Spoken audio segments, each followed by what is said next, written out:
Hello' গাইছ, মই বনাইছোঁ কণী তৰকাৰী। ইয়াত দেখিছেনে কণী তৰকাৰী হৈ গ'ল ৰেডি। ইয়াত দেখিছেনে কালাৰটো কেনেকুৱা লাগিছে, আপোনালোকে কমেণ্ট কৰি জনাব কণীৰ তৰকাৰীখিনি ৰংটো। আৰু আনফালে মোৰ ভাত তৰকাৰী ৰেডি হৈ গ'ল। আৰু আনফালে ভাবিছোঁ এয়া কাটি লৈছোঁ অমিতা আৰু আলু আৰু মটৰ তিয়াই ৰাখিছিলোঁ। এয়া মটৰ উঠাই লৈছোঁ। এতিয়া বনাম চিঙৰা চব্জি। এয়া দেখিছেনে দোকানৰ বাবে অলপ চিঙৰাৰ চব্জি বনাব লাগিব। আৰু আনফালে মই কেৰাহীখন পাতি দিছোঁ। এতিয়া মই চিঙৰা চব্জিকণ বনাই লওঁ, আপোনালোকক আকৌ লগ পাইছোঁ।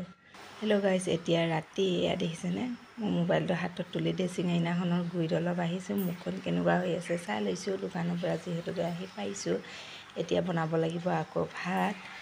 আৰু এতিয়া মানুহজনে আনিলে মাছ কেইটামান আনি থৈ দিছিলে। এয়া দেখিছেনে জাল মাৰিব গৈছিল আৰু কেইটামান পালে এসাঁজ হ'ব যিহেতুকে এতিয়া বনাব লৈছোঁ মই। আৰু আনফালে মই কেৰাহীখন পাতি থৈ দিছোঁ। আৰু আনফালে মই এতিয়া মাছ ফ্ৰাই কৰিম। আৰু আনফালে কুটি ল'লোঁ পানীলাও আৰু আলু। আজিলৈ বাই বাই।